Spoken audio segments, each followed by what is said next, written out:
So good. You know, the holidays don't really have to be that difficult if you're on a diet.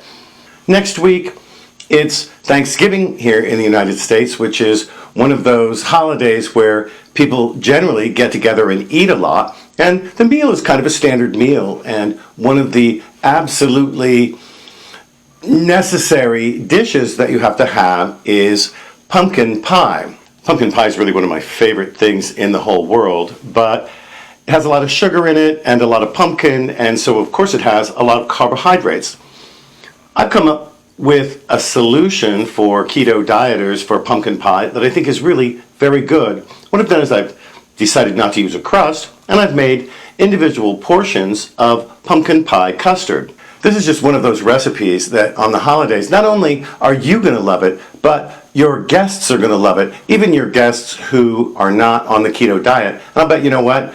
People won't even notice that it's a low-carb dish. One of the things you're really going to love about this recipe is that it's kind of low-cal. It has a good amount of fat, too. It's delicious, and it really tastes just like pumpkin pie. In fact, if you were making a pie with a crust, you could use this recipe as a filling for it.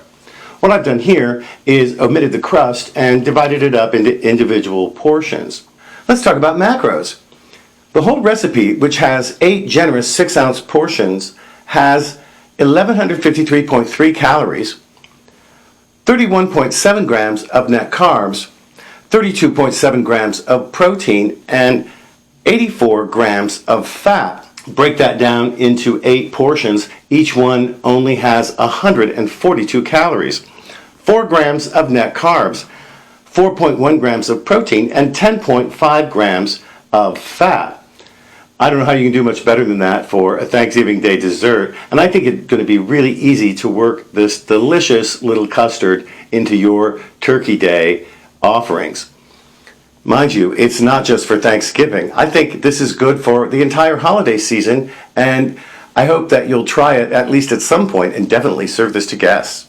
Oh, and the other thing about this, you're going to love this, it's super easy to make. It's even easier to make than other custard recipes. Come on into the kitchen with me. I'll show you. Preheat your oven to 350 degrees Fahrenheit, that's 175 Celsius, and put the kettle on because you're going to need some hot water to make a water bath in a little while. This recipe is really very simple for a custard. We don't have to cook anything before we put our custards in the oven like for many recipes. What we're going to do here is just simply mix the ingredients together. It starts with 5 eggs, 5 large eggs, and I'm just going to beat them until they're nice and smooth. Next, we're going to add a cup and a half, that's 12 ounces or 335 milliliters of heavy whipping cream.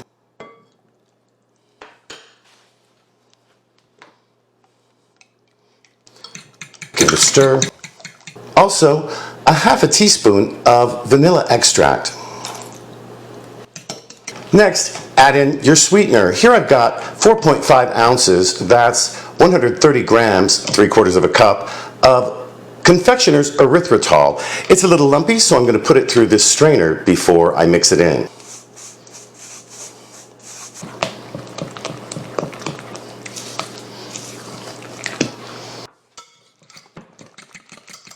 Next, of course, we're going to need some pumpkin. Here I've got 1 cup, that's 8 ounces or 224 grams of pureed pumpkin. Next, we're going to add in some spices. Spices, of course, typical of American pumpkin pie. Here I've got 1 teaspoon of ground cinnamon, a half a teaspoon of ground ginger, a 1/4 of a teaspoon of ground nutmeg, and also 1/8 of a teaspoon of ground cloves, half a teaspoon of salt as well. We're going to stir these ingredients together until they make a nice smooth mixture.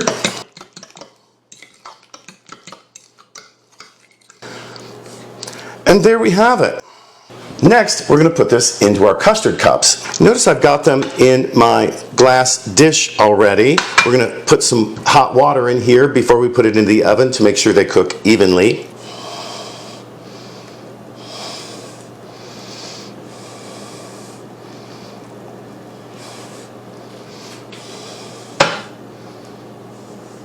Making a water bath is very simple.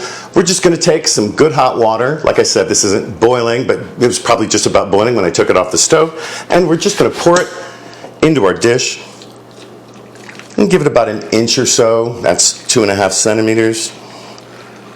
About halfway up the sides of the cups. Now this is ready to go in our 350 degree oven, that's 175 Celsius, for 30 to 35 minutes. And here they are right out of the oven. I'm going to remove them to a wire grill to let them cool, and then I'm going to put them in the refrigerator for about 2 hours at least before I serve them. Hey, listen, before you go, don't forget to like, share, comment, and especially subscribe to my channel. Helps my channel grow, and it helps you find my videos, especially if you click on